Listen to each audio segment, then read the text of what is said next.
Moi, c'est Nitsa, bélier ascendant lion, lune en lion. Ce qui me plaît par-dessus tout, c'est d'explorer les mystères de la vie, comprendre pourquoi on est comme on est et trouver des solutions pour exploiter au maximum ses potentiels.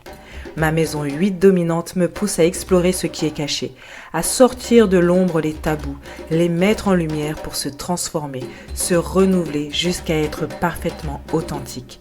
C'est pourquoi je t'accompagne grâce à l'astrologie, au transgénérationnel et à toutes mes compétences acquises au fil des années.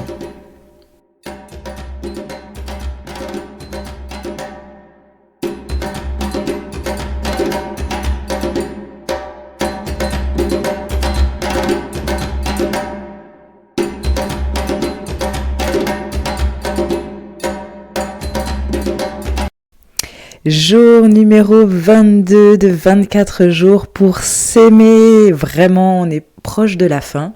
Alors aujourd'hui, je vais te parler de quelque chose d'un peu différent, c'est de créer ta vie, de manifester ta vie. Pourquoi est-ce que je te parle ça dans ce petit défi de 24 jours pour s'aimer? Parce qu'une fois qu'on s'est accepté, qu'on a vu ses défauts, qu'on a vu ses qualités, qu'on accepte d'être avec soi-même, qu'on harmonise ses relations, etc. Pour s'aimer davantage, le mieux c'est quand même de vivre une vie qui nous ressemble, forcément. Plus on est dans une vie qui nous ressemble, qui est alignée à nos aspirations, à nos valeurs, plus on a des relations qui nous ressemblent, qui correspondent à nos valeurs, et bien plus il est facile en fait de renvoyer une image beaucoup plus belle, beaucoup plus positive de nous-mêmes. Si on crée une vie qui nous ressemble, on se dit que c'est parce qu'on est absolument génialissime. C'est finalement une sorte de cercle vertueux. Parfois on est dans un cercle vicieux où on a cette idée que on écume échec sur échec, perte sur perte, blocage sur blocage, et donc ça nous renvoie à notre estime de nous-mêmes. On se dit que c'est parce qu'on est nul, qu'on n'arrive à rien, et du coup, à force de se dire ça, on continue à accentuer les échecs, les blocages, l'auto-sabotage, et du coup, on continue à se dire qu'on vaut rien, qu'on est nul, etc. Et on rentre dans un cercle vicieux. Du coup, le but, c'est de rentrer plutôt dans un cercle vertueux, et d'essayer de créer une vie qui te ressemble vraiment. Là, normalement, c'est bon, tu sais ce que tu veux dans ta vie, tu sais ce que tu aimes, tu sais ce qui est important, tu sais ce qui ne l'est pas, que ce soit en termes d'objets, de matériel, de personnes, de valeurs, de temps, d'activités, etc. Tout ça, là, on a fait un gros tri pendant les jours précédents, de différentes façons, sous différents angles. Donc normalement, là, c'est bon, tu sais, tes idées sont claires, t'es pas dans le flou. Si t'es dans le flou, va falloir recommencer le défi 24 jours pour s'aimer. Mais normalement, là, t'es plus dans le flou, tu sais à peu près. Je dis à peu près parce que 24 jours pour s'aimer, je rappelle, sur ce podcast, c'était des épisodes très courts, on va pas forcément hyper en profondeur, donc on n'a pas le temps non plus de digérer, etc. Donc peut-être que c'est un peu plus clair qu'avant, pas totalement, mais c'est un peu plus clair qu'avant sur ce que tu veux dans ta vie. Bref, du coup le but c'est maintenant de créer cette vie. On a déjà vu qu'il faut créer cette vie, mais en faisant des actions, en prenant le temps de regarder ce qui est important pour toi, etc., etc. Aujourd'hui, on va faire appel à l'inconscient. Je suis thérapeute des mémoires transgénérationnelles, j'ai fait des études de psychologie, j'ai validé un master 1 en psychologie. L'inconscient, pour moi, c'est hyper important. C'est hyper important de jouer avec lui, de travailler en fait de pair avec l'inconscient. Pour moi, c'est notre allié. En fait, il peut être notre allié comme il peut être notre pire ennemi. Si on n'est pas à l'écoute de lui-même, si on le choisit pas, je sais pas si ça se dit.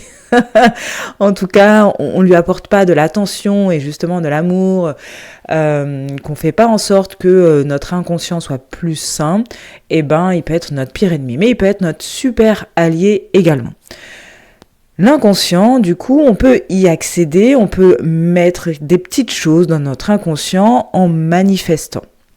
En fait, il y a deux choses sur lesquelles je voulais te parler aujourd'hui, c'est la manifestation, mais aussi l'écoute de notre inconscient. Donc, première chose, la manifestation. Alors, pas forcément, peut-être ce truc de il suffit de vibrer haut et tu vas avoir dans ta vie ce que tu vibres. Si tu vibres haut, voilà. tu auras que des choses absolument grandioses et exceptionnelles. Pour moi, c'est un raccourci qui est hyper néfaste. Par contre, ce qui est vrai, c'est que plus on manifeste, plus on se met dans déjà la vie qu'on souhaite avoir, plus il est facile en fait de voir les opportunités et de créer cette vie. On se sent beaucoup plus fort, on se sent beaucoup plus confiant, ça amène de l'amour de soi, de l'estime de soi et ça nous permet de créer cette vie. Donc, en astrologie, par exemple, la maison 11 est une super maison de manifestation. C'est vraiment la maison de... Alors pas que, mais en tout cas la maison de la connexion à autre. Et du coup, c'est une belle maison pour manifester. De regarder dans quel signe cette maison elle est permet d'avoir une manifestation encore plus poussée. Je ne vais pas faire les maisons 11 dans chaque signe parce que ce podcast, cet épisode va durer beaucoup trop longtemps et c'est pas le but dans 24 jours pour s'aimer. Mais si tu veux que je revienne dessus une autre fois dans un autre épisode, n'hésite pas à me le dire en DM sur Instagram ou par mail naturelblog@hotmail.fr. En tout cas, il y a différentes façons de manifester selon notre façon d'être, selon les compétences finalement qu'on a reçues à notre naissance, on va dire ça comme ça, nos petites subtilités, ce à quoi on est plus réactif et plus sensible.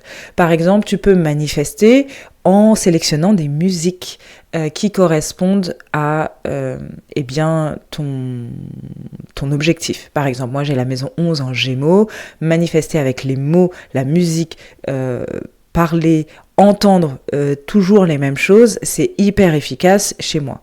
Donc, si comme moi tu as la maison 11 en Gémeaux, voilà, ça peut passer par la musique.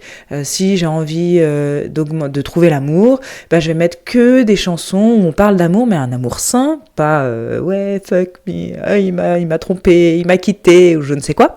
Vraiment un amour qui te ressemble, que cette chanson elle t'inspire et t'aurais envie en fait de chanter ça et tu serais genre waouh, c'est bon, j'ai trouvé cet amour extraordinaire. OK ? Donc mettre des chansons en boucle et pouvoir les chanter régulièrement, apprendre ces chansons par cœur, les chanter régulièrement, manifester à haute voix en disant waouh, je suis super contente parce que j'ai enfin trouvé l'homme qu'il me faut, on est super complices, etc. Donc d'en parler dans ta pièce, chez toi, toute seule ou tout seul, comme si tu racontais ça à quelqu'un, à tes amis. Tu peux aussi le faire avec tes amis, le dire à tes amis, faire un moment où genre vous racontez vos vies comme si ça existait déjà. Il y a la manifestation par le journaling, évidemment, donc écrire dans son journal que voilà ce qu'on a et c'est génial, etc. Il y a aussi la manifestation, c'est bien connu, par le vision board, donc faire une affiche avec des images qui correspondent à ce que tu désires voir dans ta vie. Donc là, c'est pas du tout maison 11 en Gémeaux, pas du tout, on n'y est pas. Mais ça, c'est pour d'autres personnes, je te donne différentes pistes. En tout cas, trouve une façon de manifester qui te parle. Ça peut être de imaginer dans ta tête un scénario, voir des images, tu te vois avoir ce travail, etc. Et comme si c'était un souvenir, et en fait ça te fait rire, ça te fait sourire, ça t'inspire, ça te fait grandir, etc. Bref, il y a différentes façons de manifester, autre que juste le vision board ou de dire je vibre haut et tout va bien.